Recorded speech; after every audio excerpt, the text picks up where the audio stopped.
नमस्ते बच्चों, कैसे हो। आज मैं फिर से एक बहुत ही अच्छी कहानी सुनाने जा रहा हूँ, भेड़िया और चतुर बकरी की। समझ गए।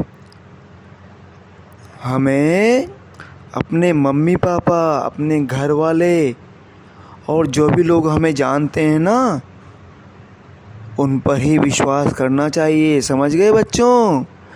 जिन पे हमें विश्वास न हो उन पे कभी भरोसा नहीं करना चाहिए। इसी बात को लेकर एक बहुत ही अच्छी कहानी तुम्हें सुना रहा हूँ। किसी समय की बात है, एक गुफा में ढेर सारी जंगली बकरियां रहती थी।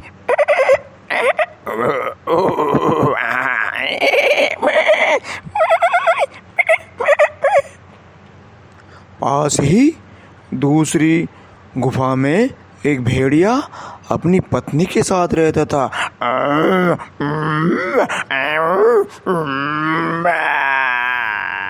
भेड़िए और उसकी पत्नी को बकरियों का स्वादिष्ट मांस बहुत ही पसंद था, इसलिए धीरे धीरे एक एक करके उन्होंने सारी बकरियां खा डाली। खाओ खाओ खाओ खाओ खाओ खाओ खाओ खाओ खाओ।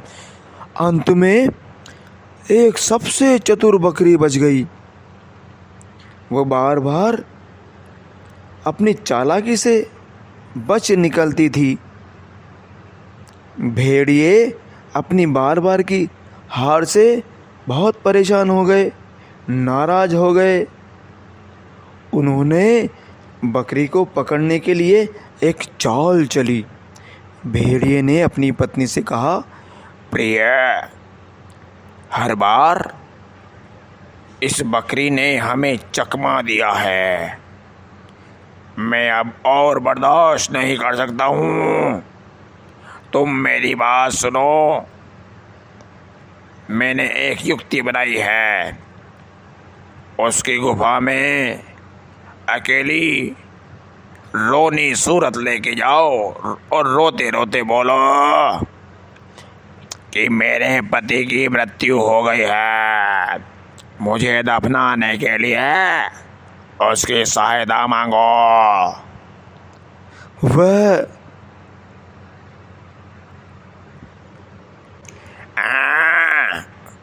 भावुक होकर तुम्हारी सहायता के लिए तैयार हो जाएगी। तब उसे मेरे पास लेकर आओ। मैं सांस को रोके लेटा रहूँगा। जो ही वो पास आएगी उसके गले में दांत गाड़ कर मार डालूंगा। फिर हम दोनों मिलकर स्वादिष्ट मांस खाएंगे। जाओ जाओ जाओ। और योजना के अनुसार वो भेड़िया झूठ माट मरने का नाटक करके लेट गया। उसकी पत्नी रोनी सूरत लेकर उदासी का चोला ओढ़े हुए बकरी की गुफा में जाकर बोली, बकरी ओ बकरी, बकरी ओ बकरी, अरे बकरी मेरी अच्छी सहेली, मेरे दुख को समझो। मेरा पति मर गया है, मुझे अकेला छोड़कर चला गया है। मैं अकेली रह गई हूँ, उसकी अंतिम क्रिया कैसे करूँ? क्या तुम मेरी सहायता करोगी बहन?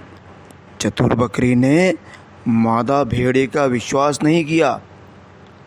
कुछ पल सोचकर उसने कहा, मैं तुम्हारा क्यों कर विश्वास करूं? मेरे सारे परिवारों और मित्रों को तुमने अपना भोजन बना डाला था। मैं तुम्हारी चालाकी जानती हूँ। तुम भेड़िए की पत्नी हो।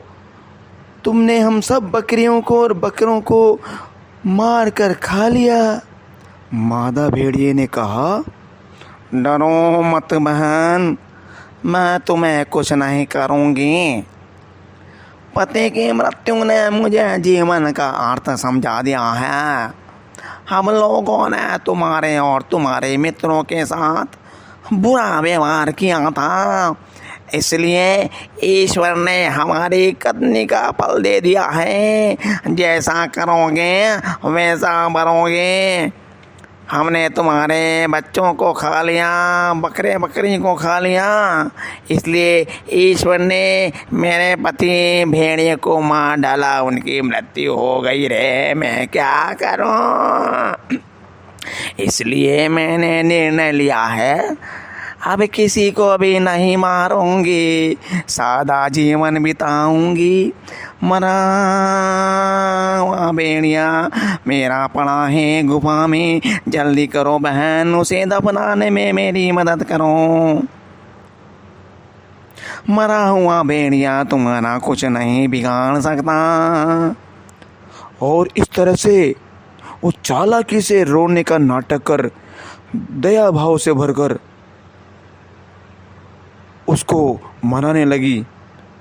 अब बकरी बेचारी दया से भरकर मादा भेड़िए की सहायता के लिए चल पड़ी, लेकिन वह भेड़ियों की चालाकी को जानती थी कि ये कभी किसी जानवर के सगे हो ही नहीं सकते, ये बहुत चालाक हैं। उसने भेड़िए की पत्नी से कहा, तुम आगे चलो, मैं तुम्हारे पीछे आती हूँ। मादा भेड़िया बकरी की चाल न समझ सकी और आगे आगे चलने लगी। टकपक टकपटक टकपक टकपटक टकपटक टकपटक। उधर मरने का नाटक करता हुआ भेड़िया बेचैन हो रहा था। तभी उसे किसी के आने की आवाज़ सुनाई दी। उसे कदमों की आहट सुनाई दी। उसकी योजना सफल हो रही है या नहीं, ये देखने के लिए उसने धीरे से सर उठाकर आंखें खोली। आऊं देख लेता हूँ, बकरी आ रही है नहीं आ रही है। बकरी ने देख लिया, अरे यह तो जिंदा है, मरने का नाटक कर रहा है। सारा माजरा समझ गई और झट से अपनी गुफा में भाग गई।